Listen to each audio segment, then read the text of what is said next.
ફતેપુરા તાલુકાની વિવિધ ગ્રામ પંચાયતોમાં આવાસ સર્વેમાં ગેરરીતિ આચરવામાં આવી હોવાની લોકોની ઉઠી માંગ। ફતેપુરા તાલુકાની કંકાસિયા ગ્રામ પંચાયતમાં ગેરરીતિ સામે આવી છે। ફતેપુરા તાલુકા પંચાયતમાંથી સર્વે અધિકારી તરીકે લીલાબેન ધનજીભાઈ આવ્યા હતા। સર્વે દરમિયાન તેમણે જે લાભાર્થીઓ પૈસા આપે તેમનો જ સર્વે કરી ફોટા અપલોડ કર્યા હતા।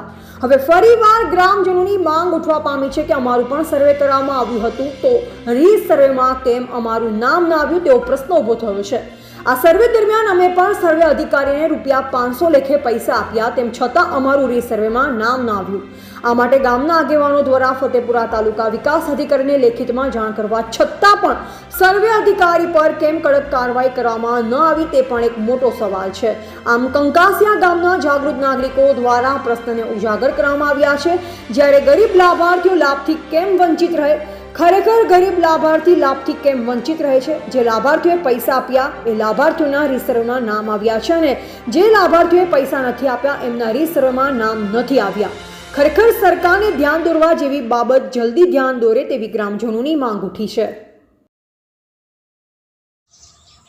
પ્રધાનમંત્રી આવાસ યોજના આવેલી તો અમને તાલુકામાંથી સર્વે કરવા આવેલા ડામોર લીલાબેન ધનજી તો અમારા ઘરે આવી અને ફોટા બી પાડ્યા અને પૈસા બી લીધા છે અને બીજી વાર સર્વે કર્યું તો અમારું યાદીમાં નામ પણ નથી આવ્યું। આ બેન ઉપર કડક અને કાયદેસરની કાર્યવાહી કરવામાં આવે એવી અમારી અપેક્ષા છે।